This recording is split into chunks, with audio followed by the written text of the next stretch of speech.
Mtazamaji wa televisheni Tumaini, tumsifu Yesu Kristo. Bila shaka ujambo na karibu katika kipindi hiki cha Ijue Liturujia kinachokujia kutoka hapa Tumaini Television. Siku ya leo tunakwenda ni kama mwendelezo wa tafakari ya Kwaresma. Ninakuletea kipindi hiki ni Sister Salvina Makonde, lakini pamoja nami ninaye Dr. Clement Kio wa katibu mtendaji wa idara ya liturujia Tanzania kutoka Baraza la Maaskofu TEC. Na kusiwe nami tangu mwanzo hadi tamati tuweze kujifunza kwa undani zaidi kuhusu tafakari iliyotolewa na Baraza la Maaskofu inayosoma kila siku ya Ijumaa baada ya njia ya msalaba. Baba Kio, tumsifu Yesu Kristo. Milele amina. Habari za kwako? Nzuri. Habari za Teki?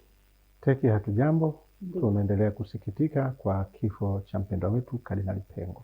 Basi karibu tuanze kipindi chetu kwa sala, tumwombe pia baba Kardinali Pengo. Kwa jina la Baba na la Mwana na Roho Mtakatifu. Amina. Mungu Baba Mwenyezi, wewe ni Mungu Baba yetu wa mbinguni, tunakushukuru kwa zawadi ya maisha ya Mwadhama Kardinali Polycarp Pengo.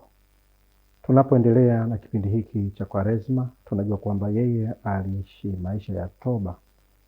Tunaomba basi mfungo huu wa Kwaresma uweze kumuinua na kumuingiza katika maisha ya milele.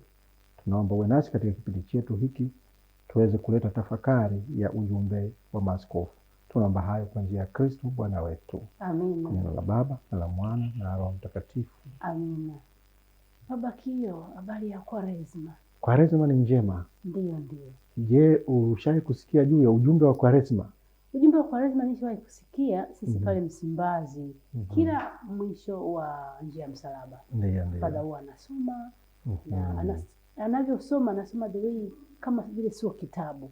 Uangalie kwa makini sana kuona kwamba kumbe anasoma ujumbe wa Kwaresma. Kwa hiyo tunatafakari vyema kabisa. Ndio baba, karibu tumegee. Kwa hiyo kuna ujumbe wa Kwaresma unaotolewa na maaskofu kila mwaka, ambapo kila mwaka kunakuja na ujumbe maalum na kunakuwa na kichwa cha habari maalum, tuta moto maalum ule jumbe ule maalum. Mfano mwaka jana ilikuja na ujumbe unaosema simameni imara katika imani. Ndio kitabu kinachoonyesha simameni imara katika imani. Kwa nini maaskofu walichagua ujumbe huu wa simameni imara katika imani mwaka 2025? Kwa sababu ulikuwa ni mwaka wa jubilei, miaka 2025. Kwa hiyo walialikwa waamini wasimame imara katika imani yao. Kwa hiyo baada ya huo ujumbe wa kusimama imara mwaka jana na yote yaliyofanyika, maaskofu wamekuja na ujumbe mpya wa mwaka huu 2026.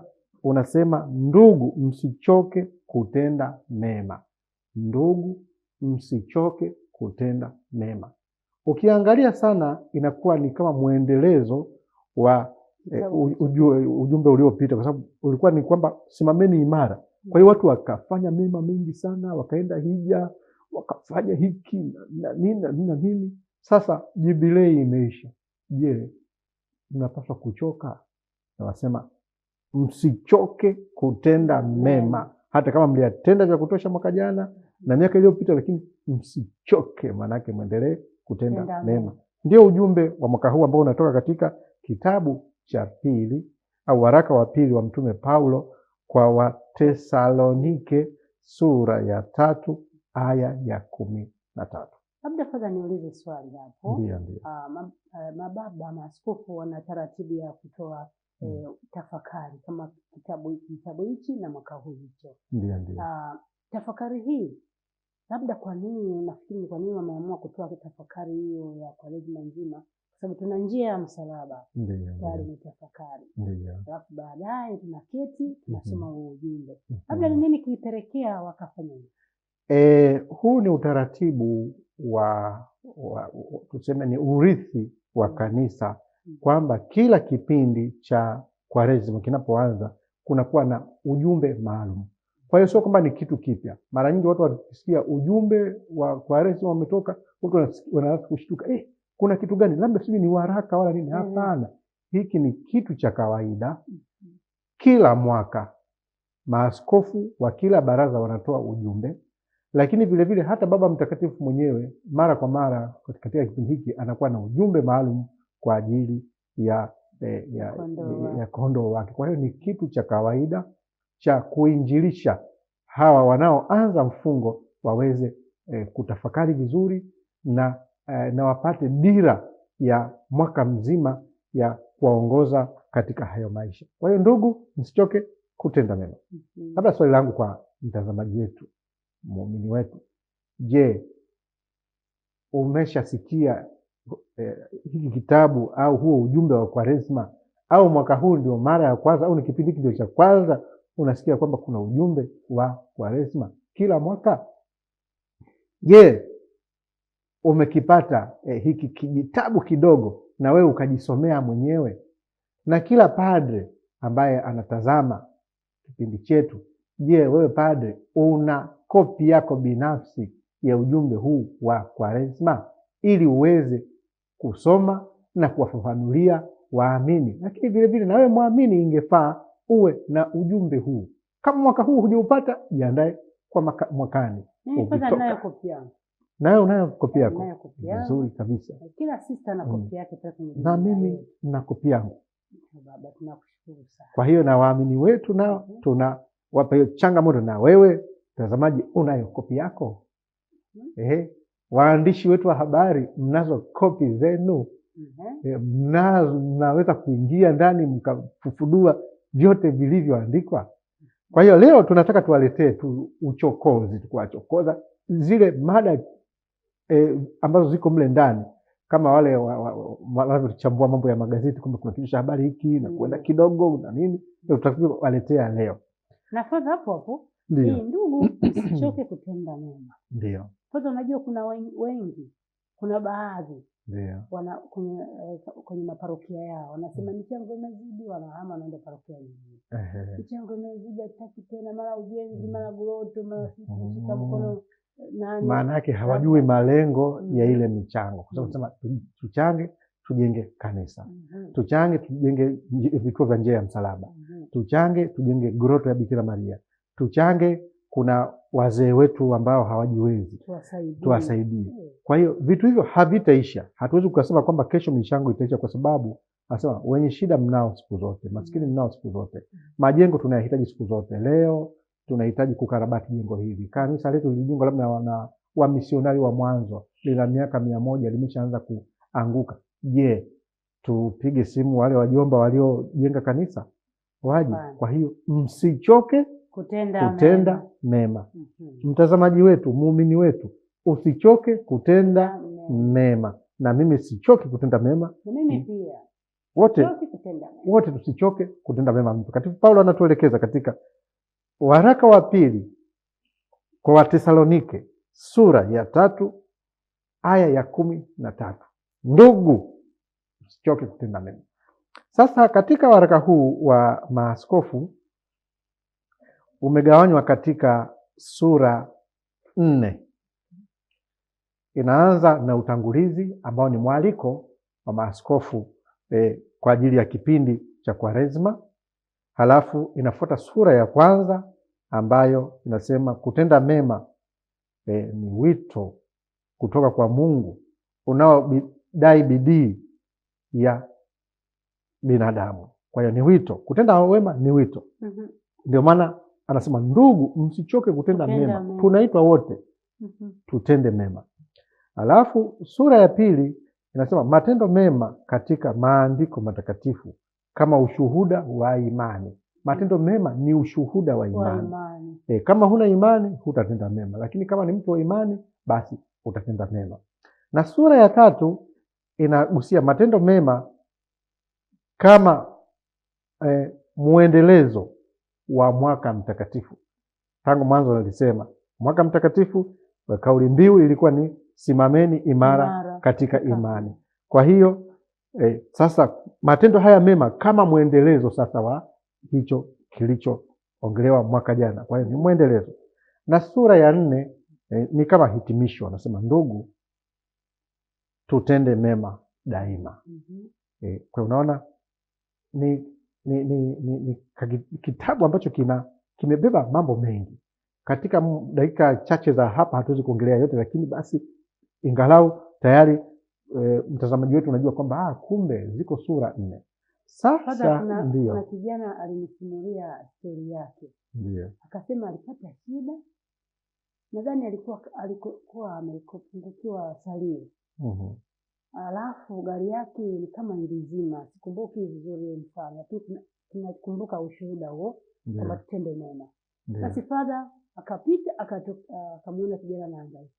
Father akamsaidia gari yake kila kitu. Baadaye Father akamwambia hivi, nenda ukawatendee watu mema. Ukimkuta mtu ana shida msaidie. Msichoke. Kijana yule ameshangaa sana, akasema mimi wala usihangaike, kawatendee watu mema. Kwa kumbe ndio message hii, msichoke kutenda mema. Yani hata kama unajisikia uchovu, lakini katika kutenda mema usichoke.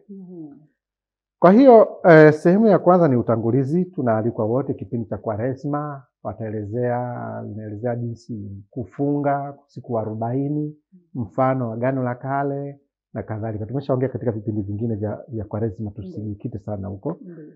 Tukija katika sura ya kwanza, anasema kutenda wema ni wito kutoka kwa Mungu unaodai bidii ya kibinadamu. Kwa hiyo kuna bidii ya kibinadamu. Itakiwa itumike. Lazima itumike. Sio nimetenda mema, lakini kama huna bidii ya kibinadamu basi huwezi kutenda mema. Nasema watu wana shukrani bwana. Mimi siwezi kuendelea kutenda mema. Nimetendea mema, lakini angalia leo na nisema.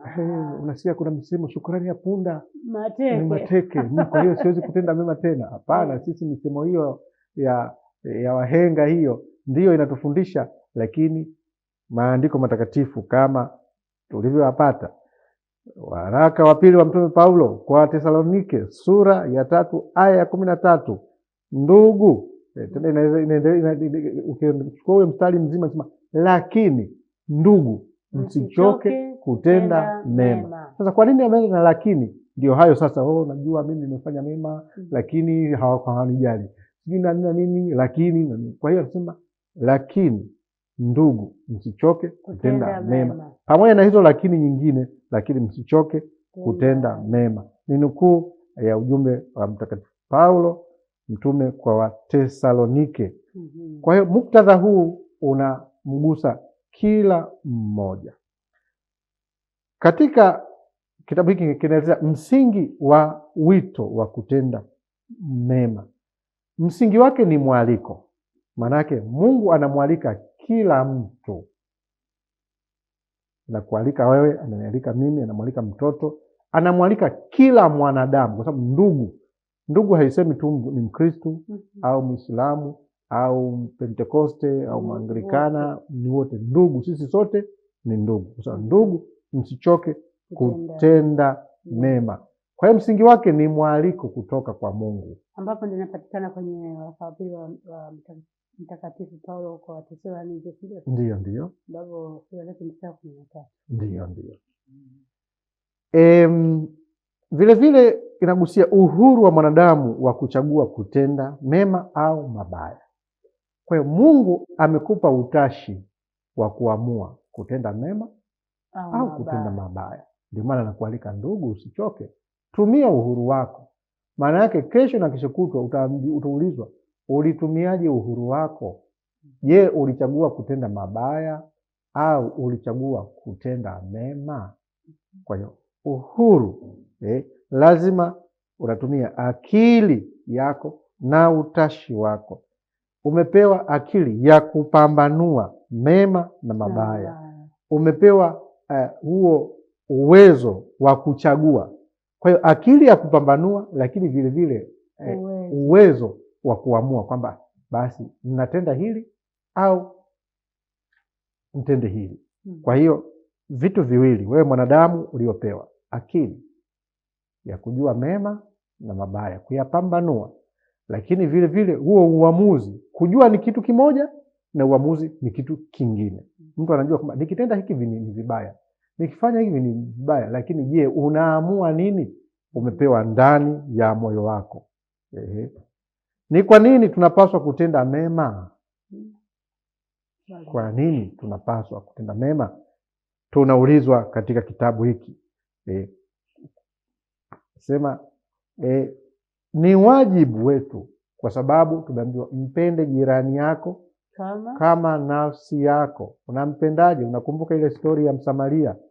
Akafika pale ameanguka, sijui akapita huku akapita huku. Kwa hiyo ni wajibu ambao tumeitwa kumtendea jirani, tutende mema.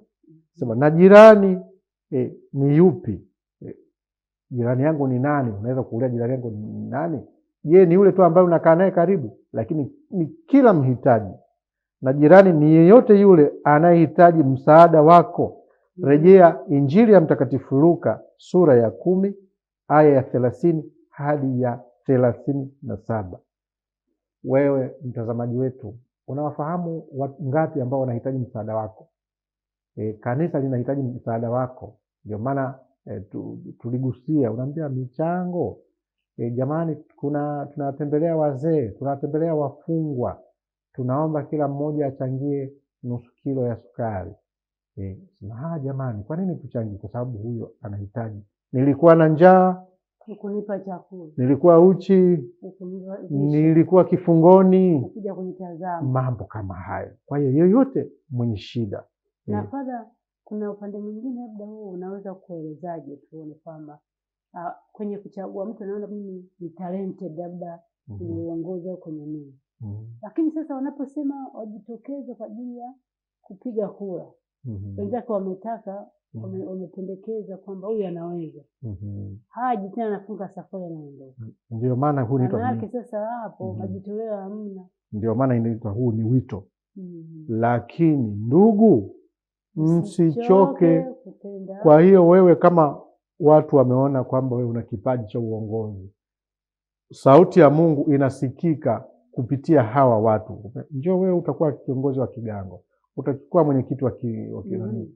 Usichoke kutenda mema, ndio huduma tunayoalikwa. Tuwatendee watu wote mema, hasa jamaa zetu, jamaa ya waaminio na wengine wote wenye shida, kama tunavyosoma katika Wagalatia sura ya 6 aya ya 10. Tunawaangalia wote wenye mahitaji ya kimwili na ya kiroho. Tunawatendea kwa ukarimu. Rejea katika kitabu waraka wa Mtume Paulo kwa Timotheo sura ya 5 aya ya 10. Tunaalikwa wote. Lakini tunaendelea kujiuliza kwa nini tunapaswa kutenda mema. Kuna tamanio la kufika mbinguni, kwamba matendo yetu mema ndio yatakayotufikisha mbinguni. Kila mtu anatamani, hakuna mtu ambaye hatamani, hata majambazi. Ndio maana Mungu ametuwekea toba, kwa sababu ni tamaa ya ndani. Kila mtu anatamani kwamba siku moja mimi nitaenda nifike mbinguni. Lakini inabidi tuonyeshe kwa matendo sasa. Ndio hicho sasa. Tuonyeshe Mungu kwa matendo kwamba tunataka. Ndio maana tunasema tunapaswa. Kwa nini tunapaswa kutenda mema? Ili tufike wapi? Mbinguni. Anasema Mungu ametuumba. Kwa nini? Ili tumjue, tumpende, tumtumikie na mwishoni tufike kwake mbinguni. Tunarejea katika katekisimu ya Kanisa Katoliki namba 1. Kwa hiyo ni tamanio letu lote kufika mbinguni. Kwa hiyo amri tena, tusichoke katika kutenda mema, maana tutavuna kwa wakati wake tusipozimia roho. Tunasoma katika Wagalatia sura ya 6 aya ya 9. Tena tusichoke katika kutenda mema, maana tutavuna kwa wakati wake tusipozimia roho. Kwa hiyo kwa nini tutende mema? Kwa sababu tutavuna kwa wakati wake tusipozimia hiyo roho. Maana tukiwa wazima, tukiwa wazima. Kwa hiyo maana yeye apandaye kwa mwili wake, katika mwili wake atavuna uharibifu. Kwa tupande kwa roho. Tupande kwa roho. Namna gani pale? Roho yetu, ule wema wa ndani. Kwamba ninatenda mema kwa sababu mimi Mwenyezi Mungu amenitaka nitende mema, sio kwa kujionyesha. Sio kwa kujionyesha, wala sio kwa nini. Kwa hiyo ni namna hiyo tunaalikwa kutenda Bado mema. unanikumbusha. Labda nikusimulie kidogo hiki kisa hiki kinaweza kikawasaidia watazamaji. Tulisimulia story fulani ya Kizee Bahiri. Huyo Kizee Bahiri alikuwa hata wanafunzi wanapita wanaomba miwa na mashamba kubwa la miwa. Hataki kuwapa. Unaenda kuomba naomba labda kiberiti hataki kutoa. Siku moja tu kuna mtu alipita alimpa mche wa kitunguu. Mbinguni alipokufa anaangalia malaika Mungu kaambia malaika nenda angalia kwenye kitabu muokoe yule bibi atoke huko motoni. Basi malaika angalia kuta alitoa kitunguu. Sasa unajua kile kitunguu maji Fadha. Malaika akachukua kitunguu maji akaenda kule akamwekelezea hivi ili kusudi ashike hicho kitunguu aje huko mbinguni. Sasa unajua ubaili ule uliendelea hadi kule. Sasa wale watu nani anaweka kwenye ule moto anamshikilia anataka atoke. Anajikumuta niacheni niende mbinguni. Nanipotezea muda anajikumuta. Kila anajikumuta kitunguu kinakatika. Kila anajikumuta kitunguu kinakatika. Shoni imeshindikana kabisa. Kwa hiyo tutende mema katika roho zetu, sio katika kujionyesha katika mwili. Kwa hiyo hayo ndio tunayoalikwa tukitafakari sura hii ya kwanza, ambao kutenda mema ni kitu endelevu inayodai sadaka, kama alivyosema kila sister kwamba chochote ulicho, kama kuna mwenye mahitaji, una miwa, watoto wanapita na nini, toa wasaidie hao. Hayo ndio tunayoalikwa katika kutenda mema. Hiyo ni sura ya kwanza. Kipindi chetu kinachokuja basi tutaongelea kuanzia sura ya pili mpaka mwishoni. Una swali lolote kuhusu swali lolote? Ni kwa sababu karibu tunahitimisha. Labda Fadha, hii kutenda mema. Kipindi hiki mema kutokana na kipindi cha Kwaresma. Kwaresma si Oktoba, sala na kujitolea. Kwa hiyo kumbe mema yetu kipindi hiki yazingatie hizo taratibu. Unawaambiaje watu labda katika hilo? Nawaambia kwamba kwa sababu ni kipindi cha mfungo na nia yetu ya kufunga ni kutoa kwa ajili ya wahitaji. Tusisahau kufunga chakula. Funga asubuhi, funga mchana, usihamishe kile chakula ule jioni. Sisi ukifunga umefunga mara moja, na kumbuka siku ya Ijumaa kwenda katika njia ya msalaba, kile ulichofunga tumbukiza kwenye kisonzo kwa ajili ya wahitaji. Sikiliza na ujumbe wa Kwaresma ambao utasomwa kwa undani hapo kanisani. Asante sana mpendwa mtazamaji. Na Fadha, kwa mfano kama mimi labda afya yangu sio sawa, nimeamua kila wakati mimi ni mgomvi. Kama ni ofisini lazima nitagombana na watu. Sasa katika kipindi cha Kwaresma nikaamua kwamba mimi ninafunga kugombana na watu. Nitaacha kabisa, nitakuwa mwema. Mfungo huu unaongeleaje sasa? Hilo nalo ni jambo jema, kwa sababu nasema msichoke kutenda mema. Lakini ukishafunga kipindi hiki nasema mambo mema ni mambo endelevu. Kwa hiyo kipindi hiki kusaidie kuweka msingi wa maisha yako yanayoendelea. Sio kwamba ufunge tu kipindi hiki alafu basi. Kwa hiyo mambo mema yote yaendelee mbele. Asante Fadha. Karibu ufunge kipindi kwa sala. Asante sana. Tunakimbilia ulinzi wako, mzazi mtakatifu wa Mungu. Usitunyime tukiomba katika shida zetu. Utuokoe siku zote kila tuingiapo hatarini. Bikira mtukufu, baraka. Awabariki Mungu Mwenyezi, Baba na Mwana na Roho Mtakatifu. Amina. Tumtukuze Bwana. Tumshukuru Mungu. Na mtazamaji wa Televisheni Tumaini, tumejifunza mengi kutoka katika kipindi hiki, kwamba lakini ndugu, msichoke kutenda mema. Mimi nitende mema, Fadha atende mema, na wewe pia atende mema. Sote kama jumuiya ili tuweze kutenda mema kwa pamoja. Tumefikia tamati ya kipindi chetu. Shukrani kwa kuwa nami tangu mwanzo hadi tamati. Nikushukuru nyuma ya kamera ndugu Simon Peter pamoja na Sara Jose.